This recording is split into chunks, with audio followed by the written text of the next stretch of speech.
Hello friends, कैसे हैं आप सब। आई होप आप सब बढ़िया ही होंगे। हमेशा की तरह आज फिर मैं कुछ यूजफुल टिप्स एंड ट्रिक्स लेकर आ गई हूँ। चलिए देर ना करते हुए आज की वीडियो शुरू कर लेते हैं अपनी पहली टिप से। कि दोस्तों, खीरे का इस्तेमाल तो हम सब खाने में करते हैं। तो अक्सर हम क्या करते हैं, खीरे को खाने से पहले आगे और पीछे से हम इस तरीके से कट लगाते हैं और खाकर देखते हैं कि हमारा खीरा कड़वा तो नहीं है।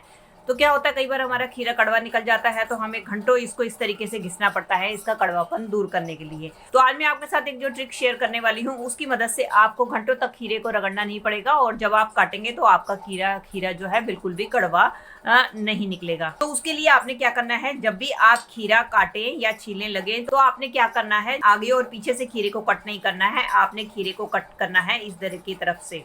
तो आपने खीरे को कट करना है बिल्कुल सेंटर से। इस तरीके से जब आप खीरे को हाफ में कट करेंगे और इसके बाद इसको काटेंगे और छीलेंगे तो आप देखेंगे कि आपका खीरा बिल्कुल भी कड़वा नहीं निकलेगा। चलिए फ्रेंड, बढ़ते हैं अगली टिप की तरफ। मेरी अगली टिप होने वाली है पेन को लेके। दोस्तों, पेन का इस्तेमाल तो हम सब करते ही हैं और पेन को ऑर्गेनाइज करने के लिए हम पेन स्टैंड भी यूज करते ही हैं। लेकिन कई बार हमारे पास पेन स्टैंड नहीं होता और इस तरीके से अगर टेबल पे बिखरे रहें तो क्लटर तो क्रिएट करते हैं, साथ साथ हमारा बहुत सारा स्पेस भी लेते हैं। तो इसको ऑर्गेनाइज करने का एक बहुत ही फ्री का जुगाड़ आपको बताने वाली हूँ। तो आपने क्या करना है, आपने लेनी है अपने घर पे रखी कोई भी इस तरीके की बेकार चूड़ी और आपने क्या करना है, जो भी आपके पेन है उसको आपने इस चूड़ी के अंदर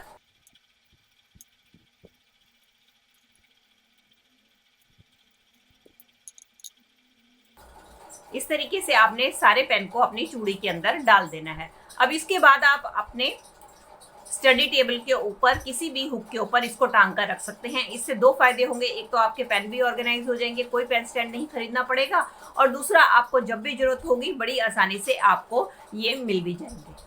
चलिए फ्रेंड, बढ़ते हैं अगली टिप की तरफ। मेरी अगली टिप होने वाली है मिक्सिंग जार को लेके। दोस्तों, मिक्सी जार का इस्तेमाल तो हम सब करते हैं और इसको हम डेली क्लीन भी करते रहते हैं। लेकिन डेली बेसिस पे क्या होता है, हम इसकी बैक साइड को अच्छी तरीके से क्लीन नहीं कर पाते, जिसके कारण जो है इसमें डस्ट जमता चला जाता है। और जब हमें इसको क्लीन करना होता है, एक तो हमारा काफ़ी सारा टाइम लग जाता है और साथ साथ इसके अंदर बैक्टीरिया पनपने शुरू हो जाते हैं। तो आज इसको क्लीन करने का बहुत ही बढ़िया ट्रिक आपके साथ शेयर करने वाली हूँ, जिसके कारण आपका घंटों का काम जो है मिनटों में होने वाला है। उसके लिए लेना है आपने 1 चम्मच बेकिंग सोडा। उसके बाद आपने मिक्सी को उल्टा करके इसके बैक साइड के ऊपर इस तरीके से बेकिंग सोडा को चारों तरफ फैला देना है और इसके बाद आपने लेना है सिरका। इस बेकिंग सोडा के ऊपर इस तरीके से विनेगर को डाल देना है। जैसे ही आप डालेंगे तो आप देखेंगे कि एकदम ये रिएक्शन करेगा और इसमें से बबल उठेंगे। आपने क्या करना है, इसको 5 मिनट तक इसी तरीके से छोड़ देना है और 5 मिनट के बाद आपने क्या करना है, आपने लेना है एक ब्रश और ब्रश की मदद से आपने इसको जो है सारे अपने मिक्सिंग जार के ऊपर रगड़ के इस तरीके से आपने इसको क्लीन करना है। जैसे ही आप इसकी मदद से क्लीन करेंगे आप देखेंगे कि आपका जो मिक्सी जार है मिनटों में ही क्लीन हो जाएगा। आपको ज़्यादा इसके अंदर बिल्कुल भी मेहनत नहीं करनी पड़ेगी। अब आप देख ही रहे हैं, आपके सामने मैं इसको क्लीन करके दिखा रही हूँ कितनी आसानी से जो है मेरा मिक्सिंग जार क्लीन होता जा रहा है। हमें कोई भी किसी अलग चीज़, जब आप देख रहे हैं इसकी मदद से मेरा मिक्सिंग जार कितनी आसानी से क्लीन होता जा रहा है, इसके लिए हमें किसी भी दूसरी चीज़ की जरूरत नहीं पड़ी है।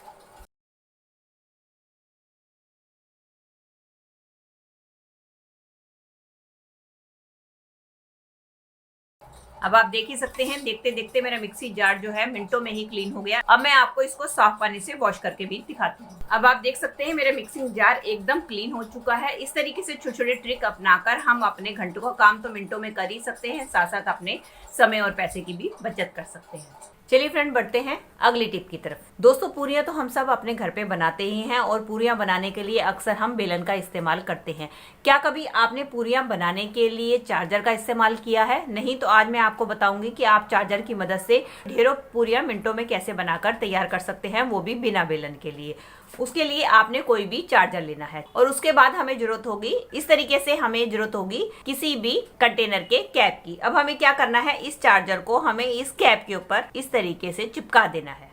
अब ये हमारा एक बहुत बढ़िया टूल सा बनकर तैयार हो गया है। इसकी मदद से कैसे पूरियां बनानी है चलिए आपको मैं दिखाती हूँ। इस तरीके से दोस्तों मैंने ये लोई ले ली है। अब हम क्या करेंगे, ये जो हमने टूल बनाया है इसको हम रखेंगे इस लोई के ऊपर और इस तरीके से हमें धीरे धीरे करते हुए इसको दबाएंगे और दबाने के बाद आप देखेंगे मिनटों में ही हमारी पूरी बनकर तैयार हो जाएगी। इस तरीके से आप बिना बेलन चार्जर की मदद से ढेरों पूरियां बनाकर अपने समय की बचत कर सकती हैं। चलिए फ्रेंड, बढ़ते हैं अगली टिप की तरफ। मेरी अगली टिप होने वाली है थर्माकोल को लेके। दोस्तों, जब भी हम मार्केट से नए कप लेकर आते हैं तो इस तरीके से कप हमारे थर्माकोल में आते हैं, या कोई भी इलेक्ट्रॉनिक आइटम लेकर आते हैं तो उसके साथ हमारे पास थर्माकोल आता है। तो हम क्या करते हैं, चीज को तो इस्तेमाल कर लेते हैं लेकिन इन थर्माकोल को उठाकर फेंक देते हैं। तो इस बेकार कबाड़ के थर्माकोल से आज मैं आपको बहुत ही बढ़िया चीज बनाकर दिखाने वाली हूँ, जो कि आपके बहुत चीजों में काम आने वाली है।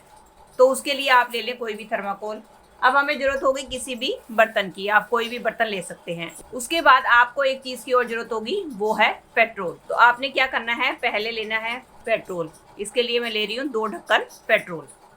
बाकी आप अपनी जितनी क्वांटिटी बनानी है उसके हिसाब से कम ज़्यादा कर सकते हैं। उसके बाद आपने क्या करना है, लेना है थर्माकोल का टुकड़ा और इसके अंदर पेट्रोल के अंदर आपने डाल देना है। आप देखिए, जैसे ही आप इसके अंदर थर्माकोल डालेंगे तो ये धीरे धीरे इस तरीके से मेल्ट होता चला जाएगा। ये आप देख ही रहे हैं ये किस तरीके से थर्माकोल मेल्ट होता चला जा रहा है। ये देखिए, अब ये देखेंगे जैसे जैसे थर्माकोल मेल्ट होता चला जाएगा। अभी भी इसके अंदर थोड़ा सा थर्माकोल कम लग रहा है, मैं और इसके अंदर ऐड करने वाली हूँ।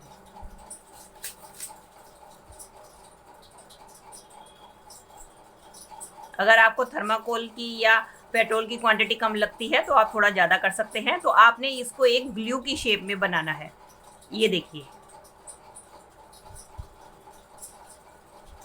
अब आप देख सकते हैं ये हमारा एक ग्लूई टेक्सचर में बनकर तैयार हो गया है, जिसका इस्तेमाल अब अपने घर के सारे सामान को जोड़ने में कर सकते हैं। इससे आप अपना कोई भी सामान घर का जोड़ सकते हैं। चलिए, इसकी मदद से मैं आपको अपनी एक चप्पल जोड़कर दिखाती हूँ, जो कि टूटी हुई थी, जिसको कि मैं चाह रही थी कि मोची से रिपेयर करूँ। तो आज मैं इसको इसकी मदद से घर पे ही आपको रिपेयर करके दिखाती हूँ। उसके लिए मैंने ले लिए हैं ये 2 चप्पल के जोड़े। अब आप देख सकते हैं कि ये मेरी चप्पल ये नीचे से टूटी हुई है। अब मैं इस ग्लू की मदद से आपको चिपका कर दिखाती हूँ। तो उसके लिए आप ब्रश की मदद से जो भी चीज़ आपको चिपकानी है वो आप इसके ऊपर लगा दीजिए। ये आपकी बहुत ही स्ट्रॉन्ग ग्लू बनकर तैयार होती है। इसकी मदद से आपका घर का सारा सामान बहुत ही आसानी से जुड़ जाता है।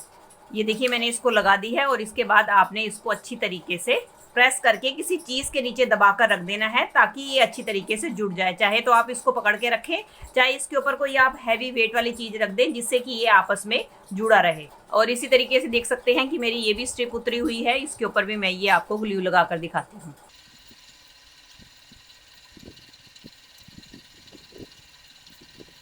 अब आप इसको आधे घंटे के लिए इसी तरीके से छोड़ दें, और आधे घंटे के बाद मैं आप इन दोनों चीज़ों को लाइव दिखाऊंगी कि ये किस तरीके से चिपक चुकी है। ये देख सकते हैं दोस्तों, लगाते लगाते ये मेरे हाथों में भी लग चुकी है। ये आप इसको किसी भी तरीके से छुड़ाएंगे तो ये छूटेगी नहीं। तो इसको छुड़ाने का भी तरीका बताती हूँ कि आपने इसको कैसे छुड़ाना है। उसके लिए आपने लेना है फिर से पेट्रोल, और पेट्रोल से आपने पेट्रोल थोड़ा सा अपनी उंगली के ऊपर ऐसे डालना है और इस तरीके से आपने रगड़ देना है।